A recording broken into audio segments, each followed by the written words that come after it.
బస్తీ వెళ్ళిన భరతమ్మ అనే చందమామ కథ చెప్పుకుందాం. ఒకానొక అడవిలో ఒక భరత పక్షి ఉండేది. చిన్నప్పటి నుంచి అది ఉపకార బుద్ధి కలది. భూలోకంలో దానికి ఆయువు నిండిన తరువాత దాని పుణ్యం కొద్దీ విమానం మీద దేవదూతలు దిగివచ్చి ఆ భరత పక్షిని స్వర్గానికి తీసుకువెళ్లారు. అక్కడ దేవతలందరూ భరత పక్షిని గౌరవించి నీకు ఏం కావాలో కోరుకోమన్నారు. ఏం చెప్దామన్నా భరతపక్షికి తోచింది కాదు. కొన్నాళ్ళు స్వర్గంలో సుఖంగా గడిచిన తర్వాత ఆ భరతపక్షి దేవతల పెద్ద వద్దకు వెళ్ళి నాకిక్కడేమీ తోచడం లేదు, మళ్ళీ నేను భూలోకానికి వెళ్ళి ఉండేటట్టు అనుగ్రహించు అంటూ కోరింది. దేవతలు భరతపక్షికి ఏ రూపం కావాలన్నా పొందవచ్చునని, ఏ లోకంలో కావలసినా విహరించవచ్చునని వరమిచ్చారు. అప్పుడు భరతపక్షి చిన్న చిన్న రెక్కలతో మానవ రూపంలో భూలోకానికి దిగివచ్చింది.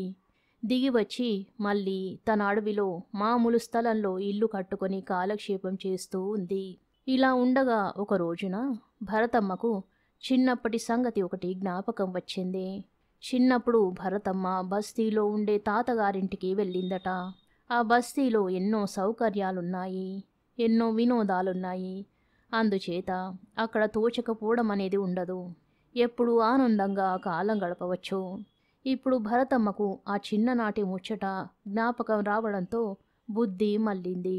ఈ అడవిలో ఒక్కర్తెను ఏం తోచకుండా ఎలా కాలక్షేపం చేసేది?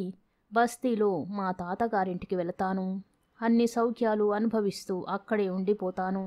ఇక ఈ అడవికి తిరిగి రానే రాను. బస్తీ భరతమ్మ అని అనిపించుకుంటే నాకు గౌరవం కూడాను అనుకుంది. అనుకుని బస్తీకి వెళదామని నిశ్చయించుకుంది. ఈ నిశ్చయంతో భరతమ్మ ఉదయాన్నే భోజనం చేసుకుని మంచి మంచి దుస్తులతో ముస్తాబు చేసుకుంది. ప్రయాణానికి కావలసిన డబ్బు జాగ్రత్త పరుచుకుంది. ఇంటి తలుపులు తాళం వేసింది.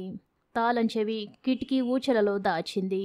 కాలినడకన బస్తీకి వెళదామని బయలుదేరింది. తీరా బయలుదేరి 2 అడుగులు వేసేసరికల్లా భరతమ్మ భరతమ్మ అంటూ ఒక లేడి పిల్ల పరిగెత్తుకు వచ్చింది. అది భయంతో వణికిపోతున్నది. వెనక్కు తిరిగి చూస్తున్నది.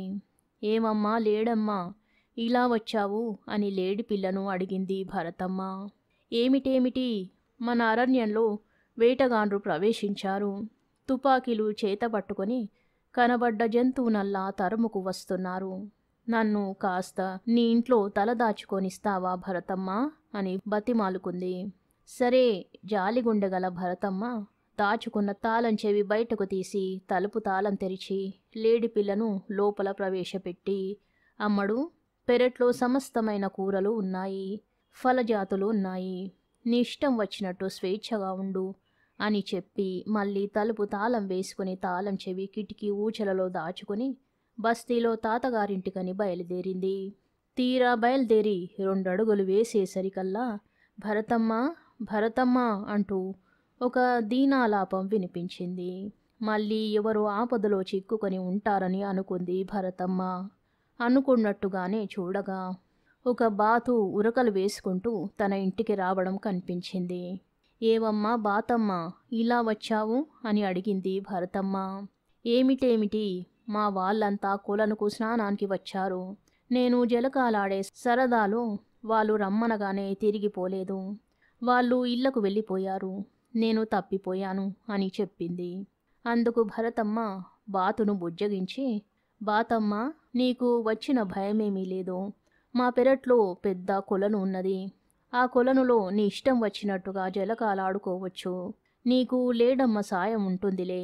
నేను మా తాతగారింటికి పోయి తిరిగి వచ్చాక నిన్ను మీ ఇంటికి దిగబెట్టిస్తా అన్నది. ఇలా అంటూ కిటికీ ఊచలలో తాళం చెవి తీసి తలుపు తెరిచి బాతమ్మను పెరట్లో ఉండే కొలనులో ప్రవేశపెట్టింది. తరువాత మళ్ళీ భరతమ్మ తలుపు తాళం వేసుకుని తాళం చెవి కిటికీ ఊచలలో దాచుకుని బస్తీలో తాతగారింటికని బయలుదేరింది. ఇప్పటికే చాలా ఆలస్యమైపోయింది. అందుచేత భరతమ్మ ఈసారి గబగబా అడుగులు వేయసాగింది. తీరా 4 అడుగులు వేసేసరికల్లా భరతమ్మ భరతమ్మ అంటూ ఒక ఆర్తనాదం చెవినబడింది. గభీమని వెనక్కు తిరిగి చూసింది భరతమ్మ. చూడగా ఒక చిన్నారి ఉడత అది మొహం చిన్నబుచ్చుకొని ఉన్నది. దానిని చూసి ఉడతమ్మ, ఏం ఇలా వచ్చావు అని అడిగింది. ఏమిటేమిటి, వర్షాకాలానికి సరిపడేటట్టుగా గ్రాసం తెచ్చి చెట్టు తొర్రలో పెట్టుకున్నాను. గింజలు పోగు చేసుకు వద్దామని నేను పోయి వచ్చే లోపల ఎవ్వల్లో దొంగలు ఒక్క గింజైనా లేకుండా ఇల్లు దోచుకుపోయారు. ఇన్నాళ్ళ రెక్కల కష్టమా వృధా అయిపోయింది. పైగా ఈ పూట వంటకు కూడా ఇంట్లో గింజలు లేకపాయే అని తన గోడు వలబోసుకుంది. ఇందుకు భరతమ్మ, ఓసి, ఈ పాటి దానికే విచారమెందుకు ఉడతమ్మా? మా ఇంట్లో ఎంత తిన్నా తరగని ధాన్యపు గింజలు, పప్పు దినుసులు నిలువ ఉన్నాయి. నీ ఇష్టం వచ్చినంత కాలం నాతో పాటు ఉండవచ్చు.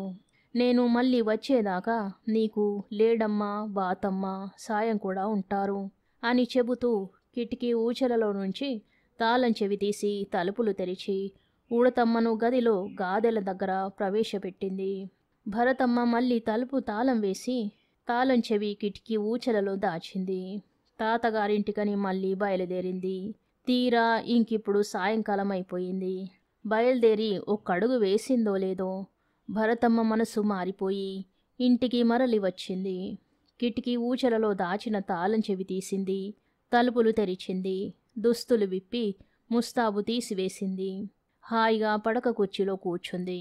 నా ప్రదేశమైన ఈ అడవిలో తోడి జీవులన్నీ కష్టాలు పడుతున్నవే, వాటి బాధలు చూస్తూ నేనెలా ఇల్లు వదిలి వెళ్ళేది? నా నేస్తులు కష్టాలు పడుతూ ఉండగా నేను బస్తీ వెళ్తే అక్కడ మట్టుకు నాకు సుఖముంటుందా? ఇదే నా బస్తీ, ఇదే నా స్వర్గం. నేనింకా తాతగారింటికి పోను, మరి స్వర్గానికి పోను. నా నేస్తాలకు తోడ్పడుతూ ఈ అడవిలోనే ఉండిపోతా అనుకున్నది. చిన్నప్పుడు ఎప్పుడో వెళ్ళి వచ్చిన భరతమ్మ మరెన్నడూ బస్తీలో తాతగారింటికి వెళ్ళనే లేకపోయింది. కథ సమాప్తం. పిశాచాల వంటవాడు అనే మరో కథ చెప్పుకుందాం. ఒక గ్రామంలో ఒక విధవరాలికి ఒక కొడుకుండేవాడు. వాడి పేరు రాముడు. వాడు తెలివిగల వాడే గాని అస్తమానము తిరుగుతుండేవాడు. వాడికి ఏ పని రాదు. కొంతకాలానికి తల్లి చనిపోగా రాముణ్ణి మేనమామ తమ ఊరికి తీసుకుపోయి అక్కడ 4-5 మంది భూస్వాముల వద్ద వాణ్ణి పనికి పెట్టాడు. కానీ వాడు ఏ ఒక చోట కుదురుగా ఉండలేదు. మేనమామకు ప్రాణం విసిగిపోయి రాముణ్ణి ఇంటి నుంచి సాగనంపాడు. రాముడు మేనమామ ఇంటి నుంచి బయలుదేరి 4 రోజులు ప్రయాణం చేసి ఒక కీకారణ్యం చేరుకున్నాడు. అరణ్యం మధ్య వాడికొక కోట కనిపించింది. కోట ముందు ఒక బావి ఉన్నది. ఒక ముసలిది ఆ బావిలో నుంచి కష్టపడి నీరు తోడి కింద పారబోస్తున్నది. ముసలిదాని ప్రవర్తన రాముడికి అర్థం కాలేదు. వాడామెను సమీపించి, అవ్వా, ఇంత శ్రమపడి నీళ్లు తోడేదానివి ఆ నీళ్లను ఎందుకు పారబోసేస్తున్నావు? నీకు ఆయాసంగా ఉన్నట్టున్నది. ఆ చేద ఇలాతే నేను తోడుతాను అన్నాడు. ఇంకో 50 చేదలు తోడి పారబోస్తే గాని పిశాచాలు రావు నాయనా అంటూ ముసలిది చేదను రాముడికిచ్చి తన గుడిసెలోకి పోయింది. రాముడికి అంతా అయోమయంగా ఉన్నది. అయినా వాడు బావిలో నుంచి నీళ్లు చేది పారబోయసాగాడు. అలా వాడు 50 చేదలు తోడి పోసేసరికి 2 జలపిశాచాలు బావిలో నుంచి పైకి వచ్చి తిన్నగా కోటలోకి పోయాయి. మరి కొంతసేపటికి అవి కోట నుంచి తిరిగి వచ్చి తిరిగి బావిలోకి వెళ్ళాయి. రాముడు గుడిసెలో విశ్రాంతి తీసుకుంటున్న అవ్వ వద్దకు వెళ్ళి, అవ్వా, నువ్వు నీళ్లు తోడి పారబోయడమేమిటి? ఈ పిశాచాలు కోటలోకి వెళ్ళి ఏం చేస్తాయి? ఈ కోటలో ఎవరున్నారు అని అడిగాడు. అవ్వ నిట్టూర్చి, నాయనా, ఒకప్పుడు ఆ కోట నాదే. నేను మంత్రగత్తెను. ఎక్కడి నుంచో ఒక ఒంటి కొమ్ము రాక్షసుడు వచ్చి నా కోటను కాజేశాడు. నా మంత్రదండాన్ని కాజేసి తన చెవిలో దాచుకున్నాడు. ఆ దండంతో పాటే నా శక్తులన్నీ పోయాయి. ఆ దండాన్ని తిరిగి సంపాదించేందుకు ప్రయత్నించిన నా కొడుకులిద్దరూ ఆ రాక్షసుడు విరుచుకు తినేశాడు. ఈ బావిలో 2 పిశాచాలున్నాయి. ఎవరైనా బావిలో నుంచి 100 చేదలు నీరు తోడేస్తే అవి బయటికి వస్తాయి. అవి రాక్షసుడికి వంట చేసి పెడతాయి అన్నది. అవ్వా, నీ మంత్రదండాన్ని నేను తెచ్చి పెడతాను. నువ్వు నిశ్చింతగా ఉండు అన్నాడు రాముడు. వాడా రోజు అవ్వ గుడిసెలోనే ఉండి అవ్వ పెట్టిన భోజనం తిన్నాడు. మర్నాడు బావిలో నుంచి 100 చేదల నీళ్లు వాడే తోడి పారబోశాడు. పిశాచాలు బావిలో నుంచి వచ్చి కోటలోకి పోయాయి. రాముడు కూడా వాటి వెనకనే వెళ్ళాడు. లోపల వంట ఇంట్లో రాక్షసుడు వేలాడదెచ్చిన మృగాలు కుప్పపోసి ఉన్నాయి. పిశాచాలు గబగబా పొయ్యి రాజేసి మాంసం తరిగి వండనారంభించాయి. రాముడు వెనకపాటుగా వెళ్ళి 2 పిశాచాలను జుట్టుపట్టి ఎత్తి పొయ్యి మీద మాంసం ఉడుకుతున్న గంగాలంలో వేసేశాడు. రాముడు వంట పూర్తి చేసి పర్వతంలా పడుకొని నిద్రపోతున్న రాక్షసుని లేపి వడ్డించాడు. పిశాచాలు చేరడం వల్ల కాబోలు రాక్షసుడికి భోజనం ఆ రోజు మరీ బాగుంది. ఆహా, ఈరోజు వంట ఎంత బాగుంది, ఎవరు చేశారీ వంట అన్నాడు రాక్షసుడు. రాముడు ధైర్యం చేసి రాక్షసుడి ఎదుటపడి, ఇవాళ పిశాచాలు రాలేదండి, వంట నేనే చేశాను అన్నాడు. రాక్షసుడు మొదటిసారిగా రాముడికేసి తల తిప్పి తేరిపార చూసి, నువ్వెవరు అని అడిగాడు. నేను పిశాచాల వంటవాణ్ణి అన్నాడు రాముడు. భేష్, నీ వంట బాగుందిరా అబ్బి, ఇక రోజు నువ్వే వచ్చి వంట చేస్తుండు, పిశాచాలను రావద్దను అన్నాడు రాక్షసుడు. రాక్షసుడు కడుపు నిండా తిని మళ్ళీ పడుకుని కోట దద్దరిల్లేటట్టు గురకపెట్టి నిద్రపోసాగాడు. ఆ సమయం చూసి రాముడు రాక్షసుడి చెవిలో ఉన్న మంత్రదండాన్ని సంగ్రహించి తీసుకుపోయి గుడిసెలో ఉన్న అవ్వకిచ్చాడు. మంత్రదండం చేతికి రాగానే అవ్వకు 1000 ఏనుగుల బలం వచ్చినట్టయింది. ఆమె గబగబా కోటకు వెళ్ళి నిద్రపోతున్న రాక్షసుడి మీద మంత్రదండం తిప్పుతూ ఏదో మంత్రం చదివి వాడి తల మీద దానితో 3 సార్లు కొట్టింది. వెంటనే ఒంటి కొమ్ము రాక్షసుడు భగ్గున మండి బూడిదైపోయాడు. తరువాత మంత్రగత్తె రాముడితో, నాయనా, నా కొడుకులు పోతే పోయారు, నువ్వే నా మనవడివనుకుంటాను. ఈ కోటలో అంతులేని ధనం ఉన్నది, దాన్ని తీసుకుపోయి సుఖంగా బతుకు అన్నది. మంత్రగత్తె చూపిన ధనమంతా మూటగట్టుకుని రాముడు మేనమామ ఇంటికి తిరిగి వచ్చాడు. తన మేనల్లుడు ప్రయోజకుడైనందుకు మేనమామ సంతోషించి వాడికి తన కూతురునిచ్చి పెళ్లి చేసి తన వద్దే ఉంచుకున్నాడు. కథ సమాప్తం. బాదరాయన సంబంధం అనే మరో చిన్న కథ చెప్పుకుందాం. అనగనగా ఒక ఊళ్ళో అప్పం బొట్లు అనే బ్రాహ్మణుడుండేవాడు. ఆయన ఒకనాడు ఉదయాన్నే చద్దన్నం తిని దూరపు గ్రామంలో ఉండే బంధువులను చూసి వద్దామని బండి మీద బయలుదేరాడు. మిటమిటలాడే మండుటెండలో మధ్యాహ్నం 2 జాములయ్యేసరికల్లా ఆయన ఒక గ్రామం చేరుకున్నాడు. చూడబోతే బంధువుల ఊరు చేరడానికి ఇంకా 4 కోసలున్నదాయే. పొద్దుటనగా తిన్న చద్దన్నం అరిగిపోయి కడుపులో నకనక ఆకలవుతున్నది. మరి భోజనం మాట ఏమిటి? ఆ చుట్టుపక్కల బంధువులు కాదు కదా, ఎరిగి ఉన్న వాళ్ళైనా ఎవ్వరూ లేరు. ఏమిటోయ్ పరమేశ్వర, ఇలా వచ్చిందే నా సంగతి అని ఆలోచిస్తూ మరొక పక్క 10 గజాల దూరం వెళ్ళేసరికి ఒక రేగి చెట్టు నీడన చిన్న ఇల్లు కనబడినాయి. వీధి అరుగు పైన విస్తరాకులు కుట్టుకుంటున్న ఒక బ్రాహ్మడు కూడా కనబడ్డాడు. ఆయనను చూడగానే అప్పం బొట్లకు ఒక ఆలోచన తట్టింది. ఇది బ్రాహ్మల ఇల్లు, సరిగ్గా భోజనాల వేళకే అందుకున్నాను, పోతే ఇక భోజనం సంగతి చూసుకుందాము అని అనుకొని అప్పం బొట్లు రేగి చెట్టు కిందనే బండి విప్పించి వేశాడు. కానీ ముక్కు మొహము ఎరగని కొత్త వారిని భోజనం పెడతారా అని ఎలా అడగడం? అది పెద్ద మనిషి తరహాగా ఉండదు. ఆ మాటకొస్తే ఇంటి వారికి తనకు ఏం సంబంధం ఉన్నది? ఏదో ఒకటి కల్పించుకోనైనా కల్పించాలి, లేకపోతే ఆకలి తీరే దారి లేదు. ఈ ఆలోచనతో ఆ రేగి చెట్టుకేసి చూడగా అప్పం బొట్టుకు ఒక చక్కటి ఉపాయం తట్టింది. నా బండి చక్రాలు లోగడ రేగి కలపతోనే చేయించినట్టు బాగా జ్ఞాపకం. ఈ బ్రాహ్మణ ఇంటి ముందు ఉన్నది రేగి చెట్టే.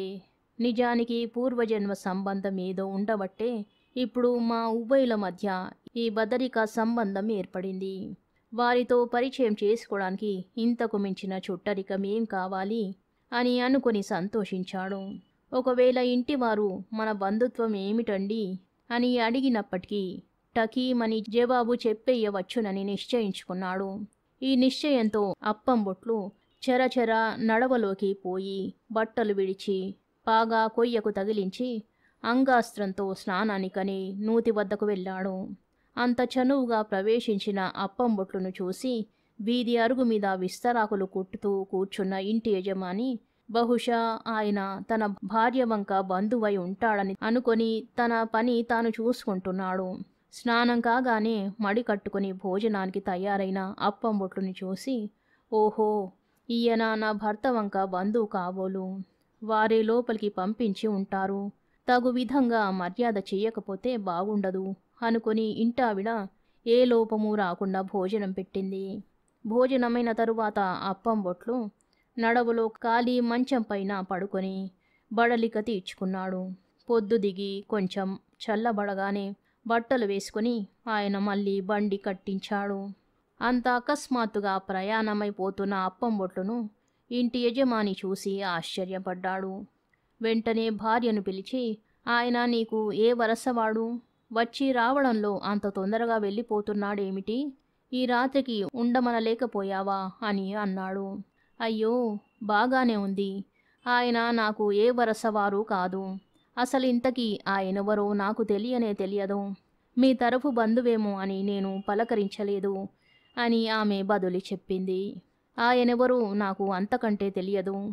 మీ అమ్మగారికి సంబంధించిన దగ్గర బంధువై ఉంటాడనుకొని నేను అసలు పలకరించలేదు. సరే, మోసపోయాంలాగా ఉంది అని ఆయన అప్పం బొట్లు వద్దకు వెళ్ళి, అయ్యా క్షమించాలి, మనకు గల బంధుత్వం జ్ఞాపకం సరిగా రావడం లేదు. మరేమీ అనుకోకుండా సెలవిస్తారా అని నిష్కపటంగా అడిగాడు. దానికి అప్పం బొట్లు చిరునవ్వు నవ్వుతూ, బంధుత్వం లేకేముంది? మీ ఇంటి ముందు బదరికా వృక్షం ఉన్నది. మా బండి చక్రాలు బదరికా మానుతో తయారైనవి. మనకు గల బదరి బాదరాయన సంబంధం ఇదేను అని బదులు చెబుతూ బండి తోలించుకుపోయాడు. ఈ వింత సంబంధం తెలియగానే దంపతులు తెల్లబోయారు. కథ సమాప్తం. ఈ కథా స్రవంతి మీకు నచ్చినట్టయితే లైక్ చేయండి, షేర్ చేయండి, సబ్స్క్రైబ్ చేసుకోండి. Thank you.